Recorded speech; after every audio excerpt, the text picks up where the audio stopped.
Dimanche prochain, Marc nous racontera l'entrée de Jésus à Jérusalem.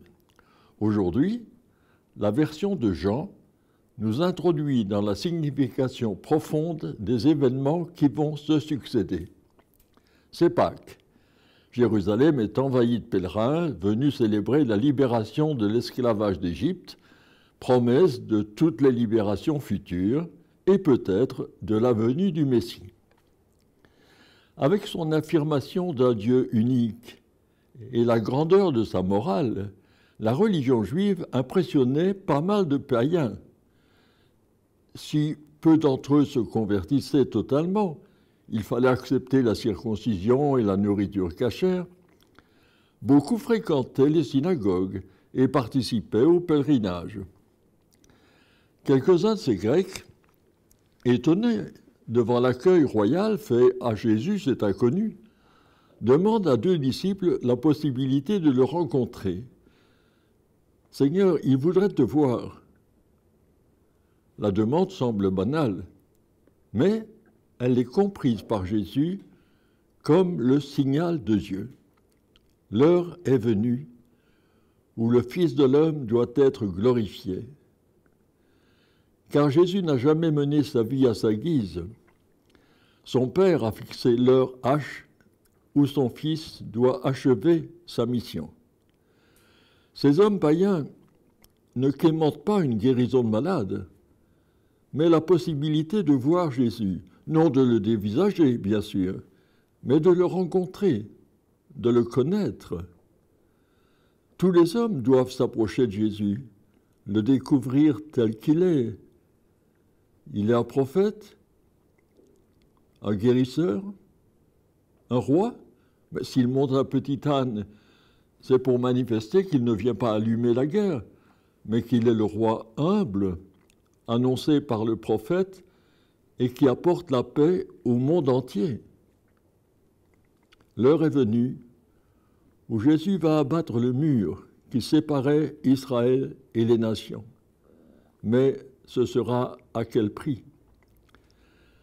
En effet, des autorités vont s'opposer radicalement à lui, le juger, le mettre à mort, mais ce sera pour la vie du monde.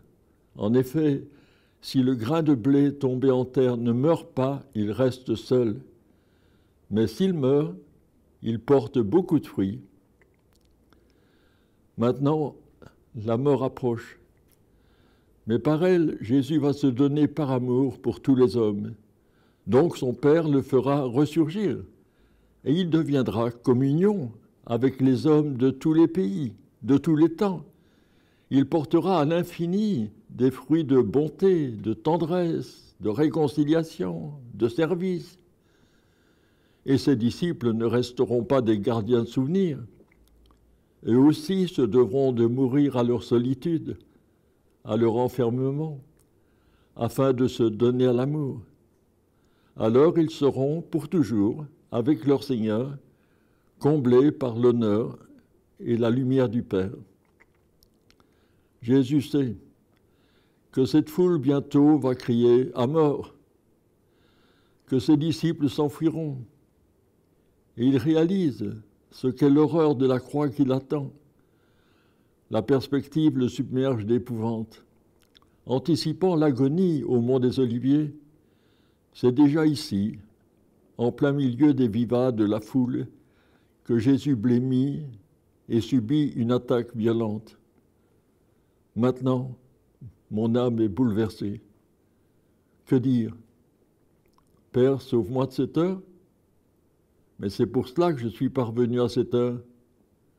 Père, glorifie ton nom. Il ne cède pas.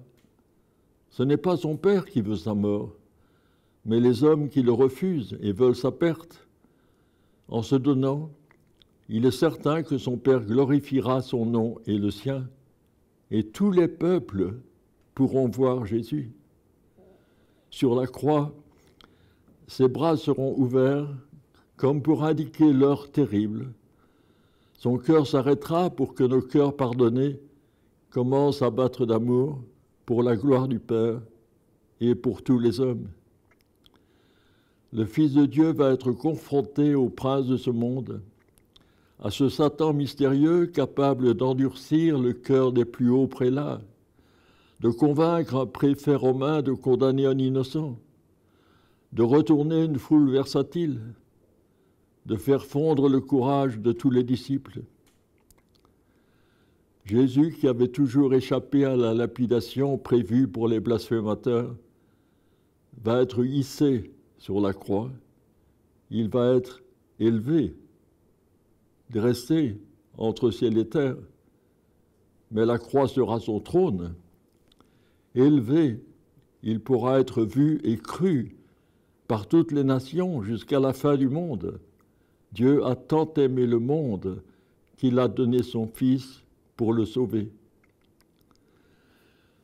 Cette page nous donne donc la clé pour entrer dans le mystère de la Pâque, donc pour comprendre le sens profond de l'histoire. La croix ne dit pas l'apologie de la souffrance, ni la fatalité du mal.